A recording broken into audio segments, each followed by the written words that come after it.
organizational planning to uphold the rights of those they serve in the event of enforcement activity. If you take court proceedings, you will be protected from civil immigration arrest.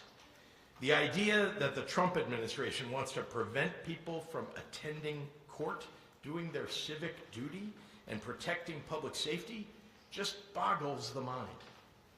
And while we are solidifying protections in response to these actions, we are also demanding accountability by those who perpetrated them. This legislation that I'm signing today will allow for a civil lawsuit against law enforcement officers who violate the Illinois or United States constitutional rights of the members of the public that they are supposed to be protecting. No one, and I mean no one, is above the law, especially those wearing a badge representing the law. Our communities have experienced real tragedy over these past months. It has been a time of extraordinary grief, but it has also been a time where Illinoisans have demonstrated our extraordinary capacity for kindness and compassion. We have seen neighbors risk their own safety to protect one another.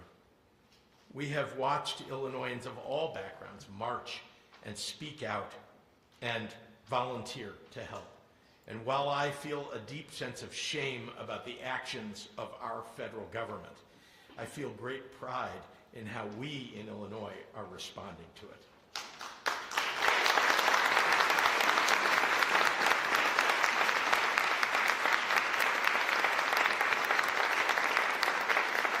Illinoisans, in the face of cruelty and intimidation, have chosen solidarity and support. That should not be overlooked. Donald Trump, Kristi Noem, and Gregory Bovino tried to appeal to our lesser instincts, but the best of us are standing up to the worst of them. With that, I'm very happy to hand this podium over to a great partner in our General Assembly and in this endeavor, a leader in protecting our immigrant communities, and that's Senator President Don Harmon.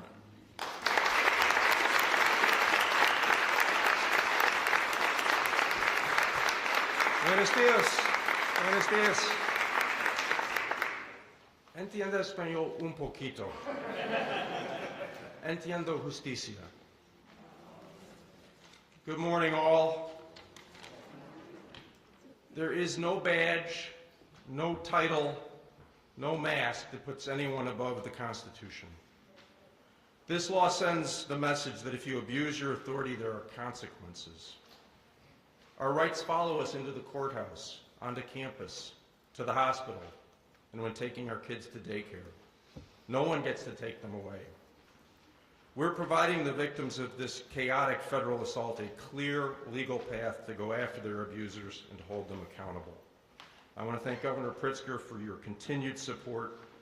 I want to thank my colleagues in the Senate, specifically the Senate Latino Caucus, Senator Aquino, Senator Castro, Senator Villanueva, in whose district we stand today, Senator Cervantes, Senator Guzman, Senator Villa, and I know Senator Simmons and Senator Walker and the rest of the Senate Democrats join me in thanking them for their patience and professionalism in putting this together. So I'm honored to work with them and stand with them in this moment. Thank you all for your good work. We need to keep this moving. I'm going to turn this over to my friend and colleague across the hall, Speaker Chris Welch.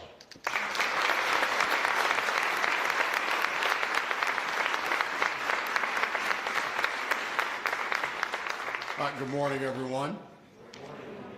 Governor, colleagues, advocates, thank you so much for your partnership that brought us all here today for this historic bill signing. I want to give a special shout out to the House Latino Caucus, for without them I would not be here as your speaker, for without them I would not be here as your bill sponsor. I thank them for trusting me to be the sponsor on this issue. But honestly, they did the hard work. Can you give it up for our House members?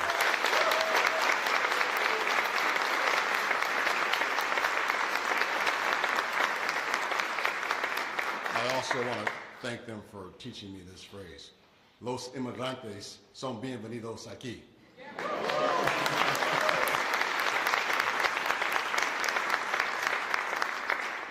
I told my colleagues almost 1 year ago at the inauguration of the 104th General Assembly that we were given this moment and it was up to us to use it. At that time, we knew some of the challenges that moment would pose, but we could only imagine how far this president would go. Masked agents raiding child care centers, traumatizing our children, children zip-tied and dragged from their parents, pregnant women shackled to their hospital beds. So when I stood on the floor in October to pass this bill with our colleagues, I again talked to them about the moment that we are in. Those moments of great consequence when we've all wondered what we would do. I asked them, if we were back in the Jim Crow days, would we stand up to Jim Crow? I asked them, if we were back in the days of the Holocaust, would we stand up and speak out against internment camps? I asked them, would we stand between our neighbors and the SS? Because history will judge our actions in this moment just as it did our predecessors. Every one of us has stood together to make House Bill 1312 the answer. And I'm really proud to live in Illinois today. I'm really proud to live in Illinois every day, especially in this moment. In this moment and the moments to come, we will stand up for the rights of every person. We will stand up for our neighbors and our communities. We will stand up to racial profiling. We will stand up to reckless hate, and we will stand up to tyranny. No one should be living in fear when they bring their child to daycare, when they pursue an education, or when they walk into a courthouse to defend their rights. No one. And that's why I'm so proud that the governor is going to put his signature on this legislation today. This legislation, ladies and gentlemen, is not about politics. It's about people. It's about public safety, about community stability, and about making sure Illinois remains the place where families can fully participate in society without intimidation or fear. I am really proud to live in Illinois every day. We stand together and we make sure Illinois is always on the right side of history. And I gotta tell you, we always stand by our values. Fairness, compassion, and respect for every person who calls Illinois home.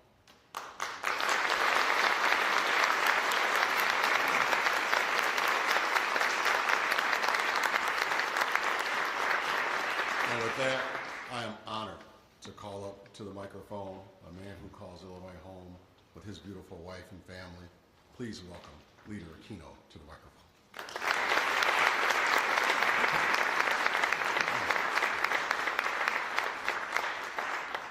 Permiso, excuse me. Buenos días. Good morning. I'm a little shorter than that. My name is Omar Aquino. I am the state senator of the 2nd District, which represents Westtown, Humboldt Park, Belmont, Craig, amongst others. I'm going to say some comments in Spanish first, and then I'm going to turn into English. I will try to be as brief as I can in this moment. Voy a intentar de decir unas palabras en español para toda el media, para que nuestras gente en todas partes pueda entender lo que estamos diciendo hoy. Hoy es un gran día aquí en el estado de Illinois porque el gobernador va a firmar una legislación que intenta de proteger nuestras comunidades en todas partes de este estado. Especialmente esas comunidades que tienen inmigrantes que viven ahí, inmigrantes que son latinos, inmigrantes de todas partes, todos. Estamos viviendo en una época en nuestra vida que en ningún lugar es protegido en contra del terror de este gobierno federal. No las iglesias, no las escuelas, ni los hospitales. Pero esa es nuestra respuesta de intentar de proteger nuestra gente. No es perfecto en ninguna manera. Si los agentes federales van a hacer algo ilegal, lo van a hacer. Aunque tratamos de poner nuestras protecciones al frente. Para cada miembro, especialmente, no exclusivamente, pero especialmente de caucus latinos, aquí en el estado de Illinois, esto es muy personal. Es personal porque están trabajando en la frente, en the front line, con sus comunidades, a asegurar que nuestra gente están protegidos, a trabajar con esas familias separadas, a ir a los diferentes lugares, a Broadview, a protestar, a cualquier cosa, estar ahí al frente ayudando. Pero también nuestro trabajo es pasar legislación. Y eso es lo que estamos sucediendo hoy, y con la ayuda de muchos aliados que no son de la comunidad latina. Yo soy boricua, yo soy puertorriqueño, que dice que si nací en la isla o nací aquí en Chicago, yo soy un americano, soy ciudadano. Pero estamos en una época que, aunque soy americano, soy ciudadano y represento una comunidad muy puertorriqueña, hay puertorriqueños y hay ciudadanos de todas partes que están diciendo, antes que me voy de la casa tengo que llevarme el pasaporte. En este país hay que llevarse el pasaporte cuando somos americanos, cuando somos ciudadanos. Es algo que no es justo, no debería ser. Esto fue muy personal para mí, cuando los redes vieron que un día en Humboldt Park, en la comunidad, en el hospital de Humboldt Park, agentes de federales llevaron a un señor que estaban persiguiendo, que se lastimó, y lo llevaron al hospital de Humboldt Park Health. Y los administradores del hospital, sabiendo que tuvieron que dar, obviamente, el servicio médico a esa persona, también querían estar seguros que podían proteger los derechos de esa persona. No importa si esa persona era inmigrante o no, legal, ilegal, lo que sea, era un ser humano que iba a dar servicios. Pero habían dos agentes con él y no dejaban de hacer los servicios solo al señor. Llamaron a una persona, a un electo, la concejal Jessie Fuentes, y ustedes vieron que unos de los agentes solamente para preguntar si ellos tenían un papel de justicia que decía que ellos podían llevarse a ese señor. Solamente por una pregunta para proteger los derechos de ese ser humano. Unos de los agentes agarraron muy bruscamente al electo y la arrestaron por un tiempo. Después, en ese día, yo y mi familia recibimos servicios médicos de ese hospital. Yo vivo a 2 cuadras. En la mitad, en una cuadra afuera de ese hospital, hay un centro infantil, un daycare center, que mis 2 hijos gemelos, que tienen 4 años, van a ese centro. Cuando ese día mi esposa y yo recibimos una nota que iban a cerrar, lockdown, que no iban a dejar a nadie, ni a los padres, ir adentro del centro. Porque estuvo un carro de los agentes federales estacionados al frente. Y la pregunta era, si eran tan agresivos de ir adentro de un hospital, ¿qué le dice que no van a entrar a un centro infantil? Esa es la razón que hicimos estas legislaciones. Algunos de mis colegas, no les voy a decir quiénes, pero preguntaron, ¿ustedes están exagerando lo que está pasando en Chicago o en todas partes del estado? Tienen que estar exagerando. No puede ser que esos agentes federales van a entrar a un centro infantil. Pasamos la legislación en días después, entraron en un centro infantil en Chicago. Esto es nuestra respuesta y vamos a seguir respondiendo, protegiendo a nuestras familias, a nuestros vecinos, a todos. I will now say my remarks in English. And those were my brief remarks.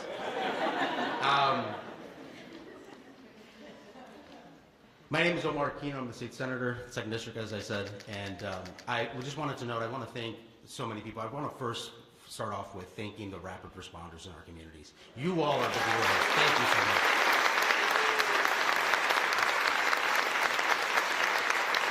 To all our allies that sat through the negotiations of all these pieces of these legislations that we put in front into one package, I want to thank you all for your time and dedication. I want to thank not only my Latino caucus colleagues, but all the other allies that we have here from our allies in the General Assembly.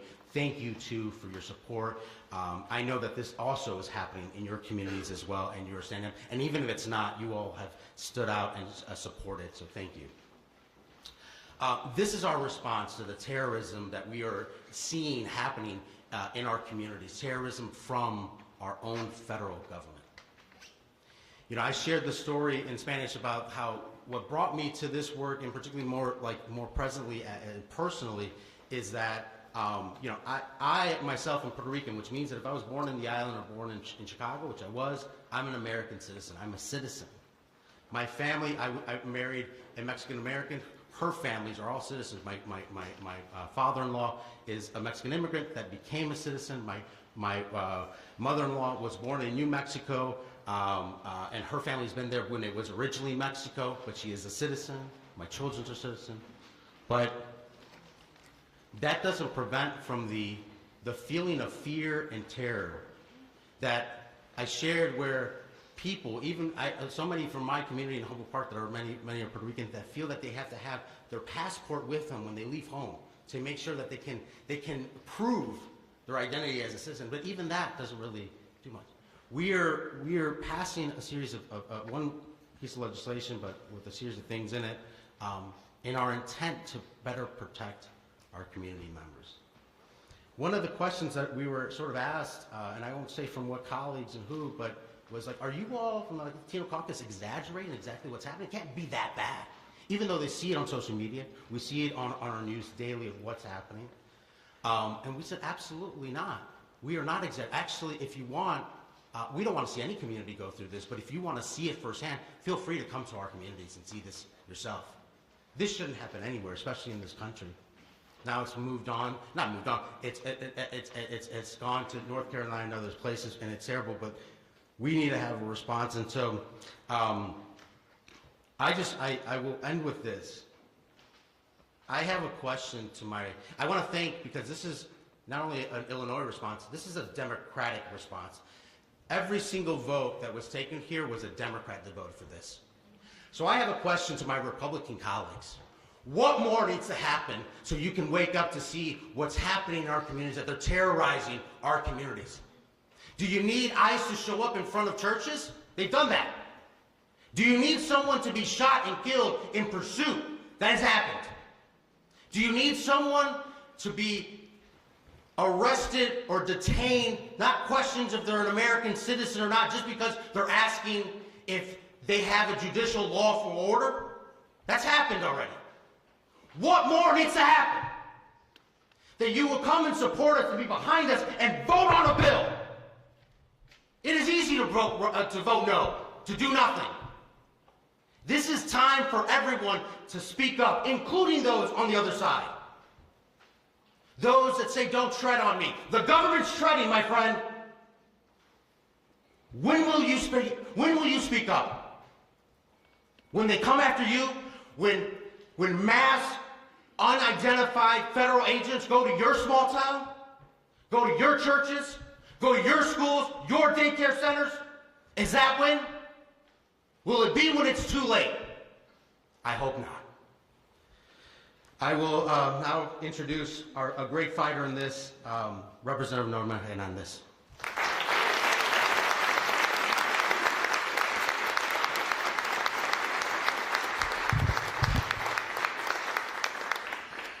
Thank you, Senator Aquino. I think you can tell how much fire we have inside and how much work we still have to do. And I will try to keep my comments brief, and I will try not to get emotional because this is something that is very personal to our communities.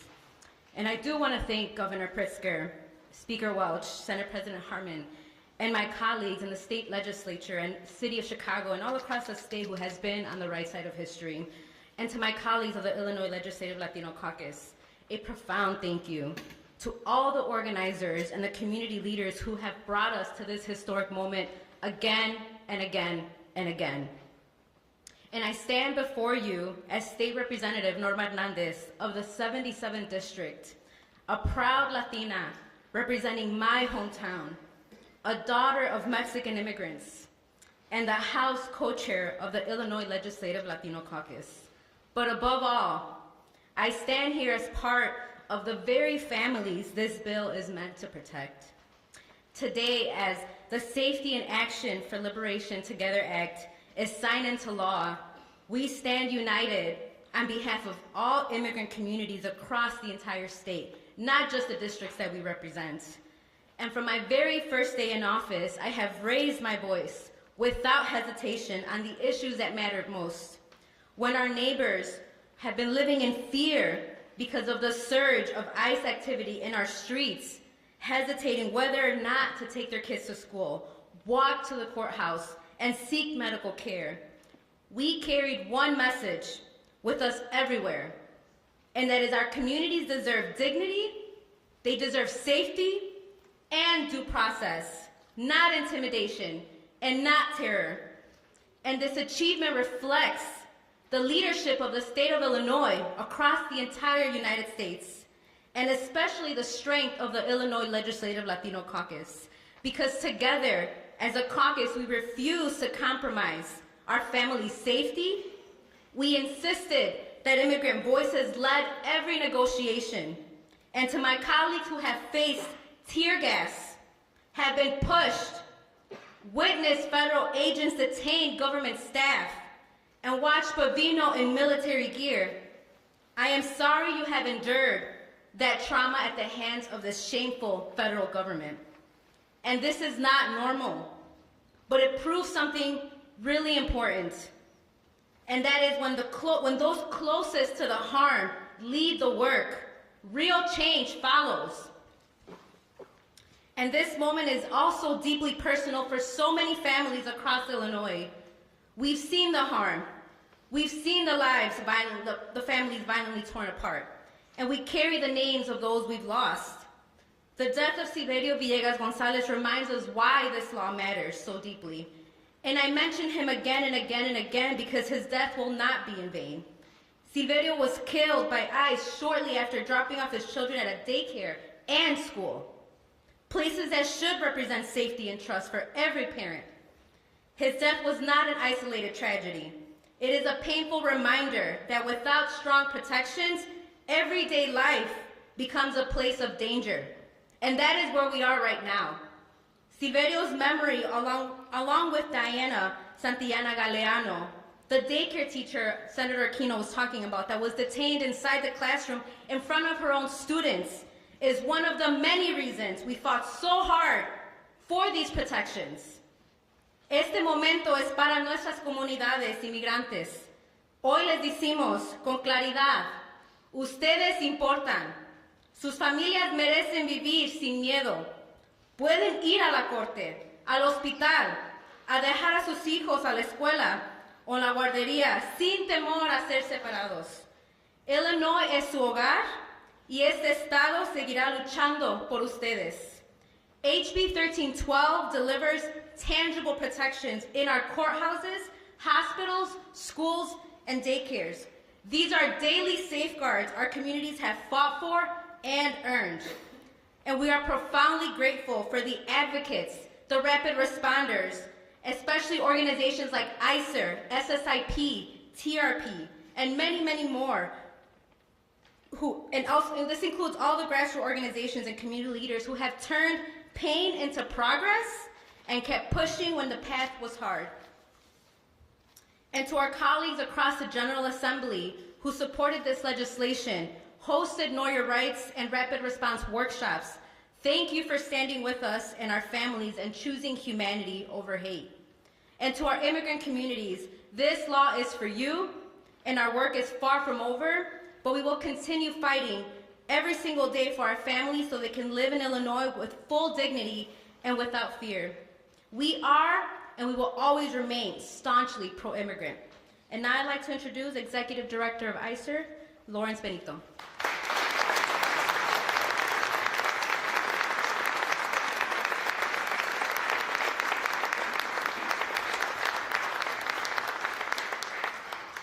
Good morning.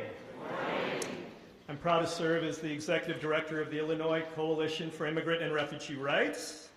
I want to start off by thanking the Governor,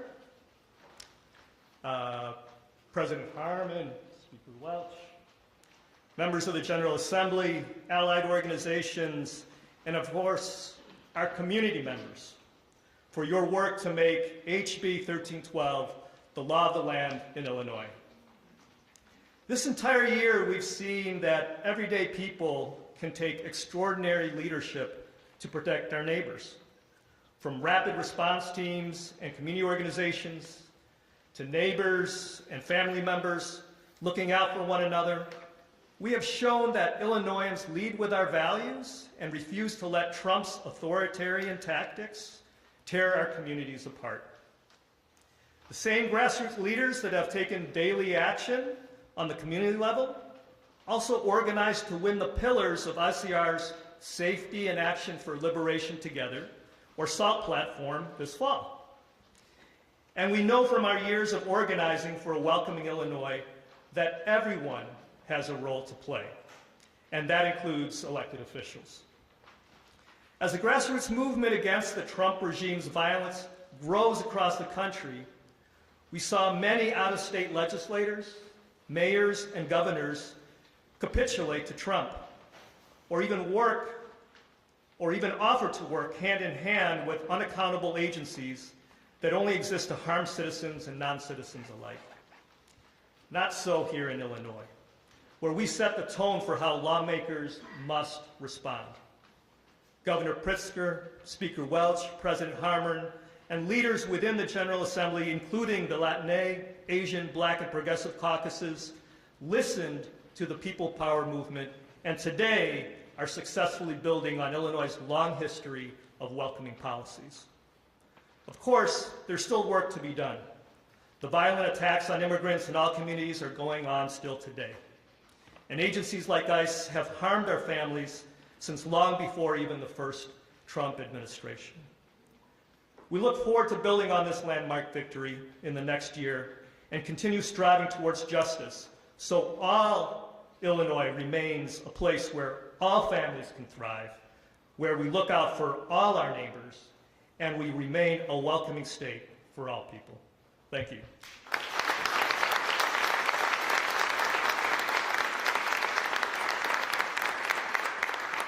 I'd now like to introduce my compañera, Linda Tortolero, President and CEO of Latino Policy Forum.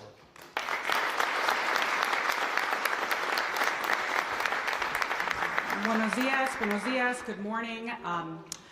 My name is Linda Sochi Tortolero, President of the Latino Policy Forum. I will be repeating my remarks in Spanish. The forum advocates on behalf of Illinois Latinos for policies that protect immigrants and support English learners and immigrant students. As we collectively witnessed and experienced the use of unjustified violence and trauma and devastation in our communities, immigrant and educational advocates push strongly for these protections that will be enshrined today. We would like to thank our partners, including ICER and MALDEF, leaders in the Illinois General Assembly, and Governor Pritzker for signing this critical legislation. We must always prioritize basic human rights, such as the safety and well-being of our children and young people.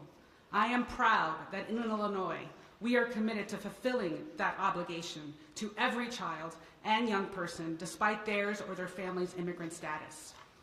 No parent should fear dropping their child off at childcare. No young person should worry about their safety on their college campus. No one should fear seeking justice at a courthouse. Yet that is the reality that so many in our community are living with today. And in Illinois, we're fighting to protect against that. When immigration agents enter early childhood learning spaces to forcibly detain a beloved teacher, it instills fear and trauma that will impact their future learning and growth. Child care providers have operated in fear and confusion since the federal government abandoned the protected areas policy. Providers deserve safety too. HB 1312 ensures early childhood providers are prepared to protect children, families, and workers in these critical moments.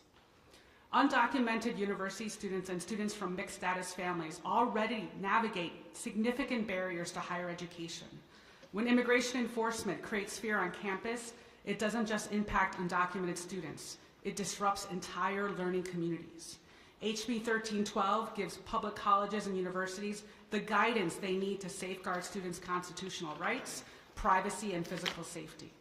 This law is a roadmap for how to protect college campuses for all. The federal government took back its promise to respect sensitive places like schools, early childhood centers, courthouses, and hospitals. Our state stepped in and showed the country that we will not abandon families, we will not abandon children, and we will not abandon young people, regardless of immigration status. Hola, me llamo Linda Xochitl Tortolero, presidenta del Latino Policy Forum. La misión del foro es abogar para políticas públicas que protejan a los inmigrantes y apoyan a los estudiantes inmigrantes y los que están aprendiendo inglés. Mientras éramos testigos y tuviéramos la experiencia del uso de la violencia, trauma y devastación injustificados en nuestras comunidades, los defensores de los migrantes y la educación impulsaron estas protecciones consagradas hoy en día. Queremos agradecer a nuestros socios, incluyendo a ICER y MALDEF, y a nuestros líderes en la Asamblea General y el gobernador Pritzker por firmar esta legislación tan crítica. Siempre debemos priorizar los derechos humanos básicos, como la seguridad y el bienestar de nuestros niños y jóvenes. Estoy orgullosa que en Illinois estemos comprometidos a cumplir con esa obligación hacia cada niño y joven, independientemente de su estatus inmigrante o el de su familia. Ningún padre debería temer dejar a su hijo en la guardería. Ningún joven debería preocuparse por su seguridad en el campus universitario. Nadie debería temer buscar justicia en un juzgado. Pero esta es la realidad con la que muchos en nuestra comunidad conviven hoy. Cuando los agentes de migración entran en espacios de aprendizaje infantil para detener por la fuerza a una maestra querida, infunde miedo y el trauma que afectarán su aprendizaje y crecimientos futuros. Los proveedores de cuidado infantil han actuado con miedo y confusión desde que el gobierno federal abandonó la política de áreas protegidas. Los proveedores también merecen seguridad. El HB 1312 garantiza que los proveedores en primera infancia estén preparados para proteger a los niños, familias y trabajadores en estos momentos críticos. Los estudiantes indocumentados y los de familias de estatus mixto ya superan barreras significativas para acceder a la educación superior. Las acciones recientes de ICCPB que han generado miedo en el campus no solo han afectado a los estudiantes indocumentados, sino también a las comunidades de aprendizaje enteras. El HB 1312 ofrece a las universidades y colegios la orientación que necesitan para salvaguardar los derechos constitucionales, la privacidad y la seguridad física de los estudiantes. El gobierno federal retiró su promesa de respetar lugares sensibles como escuelas, centros de primaria infancia y juzgados y hospitales. Nuestro estado de Illinois intervino y mostró al país que no vamos a abandonar a familias, no vamos a abandonar a los niños y no vamos a abandonar a los jóvenes independientemente de su estatus migratorio. Gracias. Right now I'd like to introduce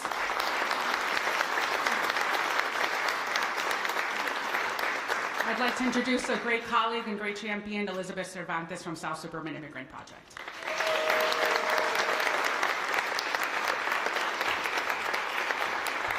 Buenos dias. Good morning. Because in this room, it is a good morning today. My name is Elizabeth Cervantes, Associate Executive Director of the Southwest Suburban Immigrant Project and Board Vice President of ICIRR. but my most important and favorite titles are Illinoisan and Daughter of Immigrants.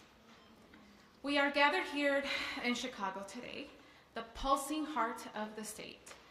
But just outside the city's perimeter, whether you take South Sister Ave and jump onto the Stevenson towards the IKEA in Bolingbrook, which later becomes the Barack Obama Presidential Expressway, or if you get on 9094, whether south or north, and travel barely 30 minutes, you'll find suburban Cook County, and further out, Will, Lake, DuPage, Kane, and beyond, where we have been organizing in defense of each other and in tandem with our colleagues and partners in Chicago. Approximately 70% of Illinois immigrants live in Metro Chicago and downstate. Of the 1.8 million immigrants who call Illinois home, over 1 million live in the collar counties alone. In the suburbs, we have seen and lived our share of the terror, violence, and unlawful raids this year. Every day, our organizations and citizen volunteer teams are on the front lines. Every day, we are responding to sightings, exercising our right to film, and our right to teach our neighbors of their constitutional rights. Every day, we attend to phone calls of mothers too afraid to leave their house. Because masked agents in unmarked tinted cars, unnecessarily armed, dodging due process while they take fathers, mothers, workers, and anyone that looks brown has become the recurring theme in our streets. As if that's not traumatic enough, we noticed and documented when immigration enforcement crossed over to places once considered sacred, like hospitals, churches, local courthouses, college campuses, and daycares, weakening the trust these institutions are meant to foster, and leaving public officials, service providers, teachers, administrators, pastors and deacons, doctors and professors, scrambling for answers and unsure how to protect people. So we continue to work, collecting stories and recommendations from our immigrant residents, and together with allies, movement lawyers, community leaders, and our champions in the General Assembly, we mapped out a vision of what we could legislatively do about it. And we called it SALT, because salt melts ice.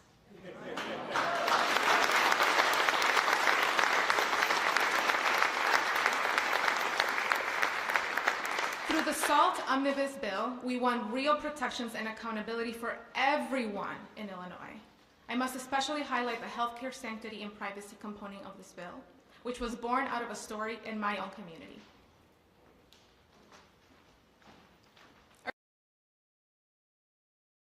Was targeted, followed, ripped from his vehicle, violently tackled, and injured in a public place in broad daylight. The ICE agents hurt him so that they personally took him to the emergency room up the street. For hours that morning, we investigated and accompanied his family as they tried to understand what had happened. But while ICE agents and their supervisor remained inside and past the ER doors, where patients were admitted and doctors and nurses were working, the family was denied access and the hospital gave no answers. Together with my state representative in the 85th District and the health policy team at ICIRR, we drafted essential legislation that will now require hospitals to adopt consistent procedures when interacting with all law enforcement, empowers patients to understand their privacy rights, and protects hospital staff by giving them clarity and liability protection when they follow the law. Today we are taking a necessary and brave step to further protect our rights and our dignity, and to affirm the humanity of everyone in our state, from Chicago to Joliet to Peoria. But we will need your help to ensure the prompt and adequate implementation of these laws. Our organizations are surely ready if you are. To our community leaders and tireless advocates, those here today and those who are watching, thank you. Gracias. Shukran. Kamsahamnida. Siesye. You are the movement that has led us to this day, because we envisioned the state we needed to be and fought for it. We honor you, and despite our broken hearts, we are celebrating and sharing the joy of this moment with you. And finally, to our community members, our neighbors, wherever you are right now. Parents at home taking care of babies, workers at work keeping our state and communities running, students taking their final exams right now with their families on their mind, individuals without family in the States, those detained at centers across the country and those fighting their case, and those who have been deported. You are the reason for this movement. You have rights protected by the Constitution of the United States of America. And regardless of what you hear, you belong, this is your home, and we will fight and take care of us.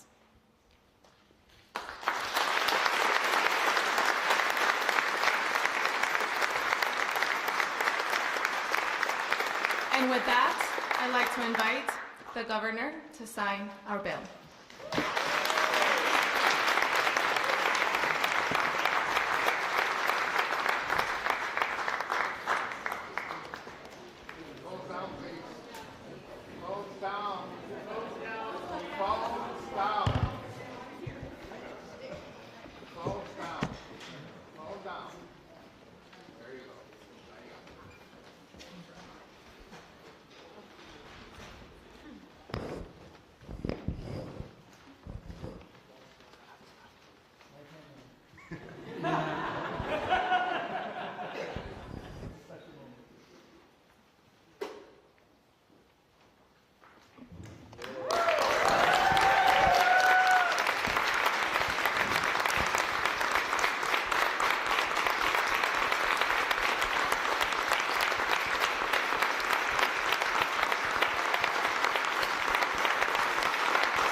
Well, let's step back and remember the purpose of this legislation, which is to protect the people of Illinois from the onslaught of these federal agents who have every intention of breaking not only federal law, but constitutional law.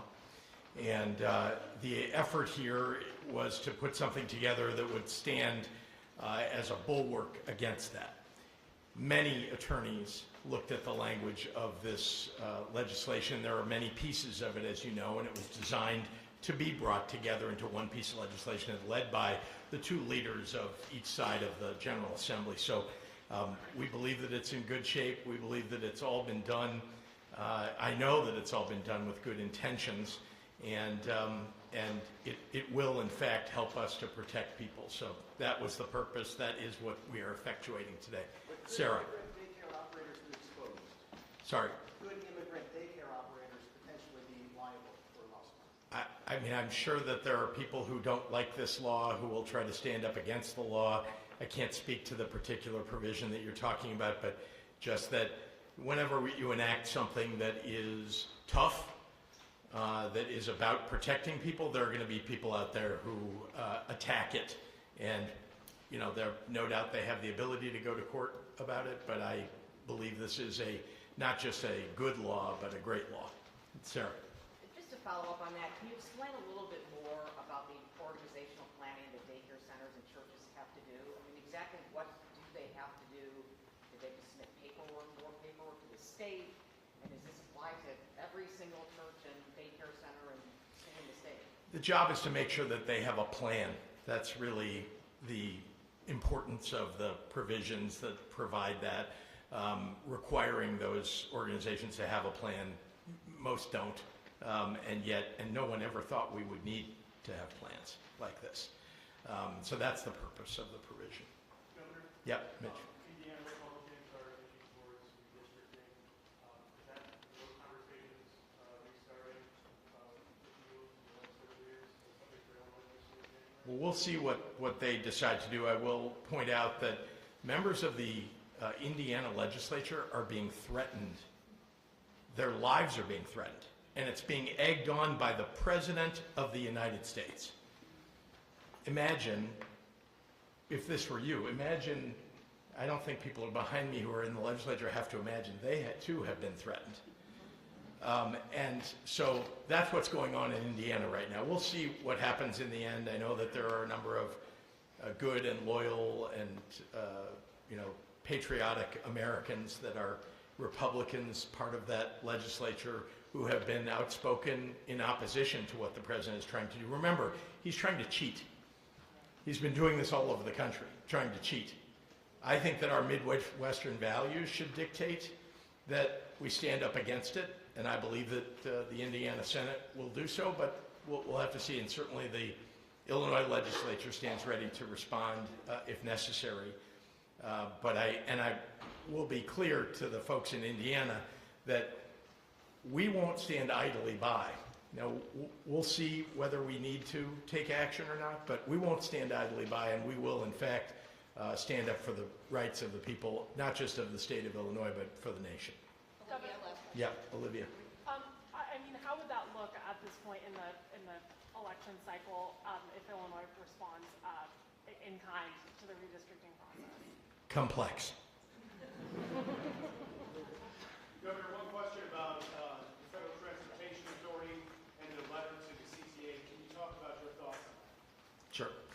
This is the federal government threatening state and local government with taking away federal funds for a purpose that they're not allowed to. But we've seen that before from Donald Trump breaking the law.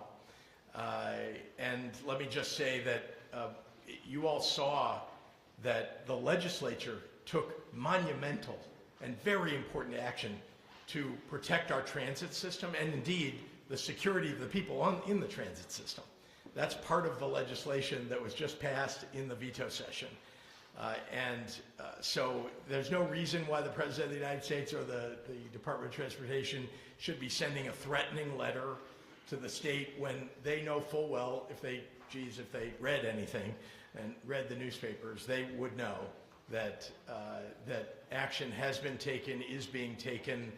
We want the safest possible and most modern transit system in the entire country, and that's what we're prepared to implement. Thanks, everybody. Thank you.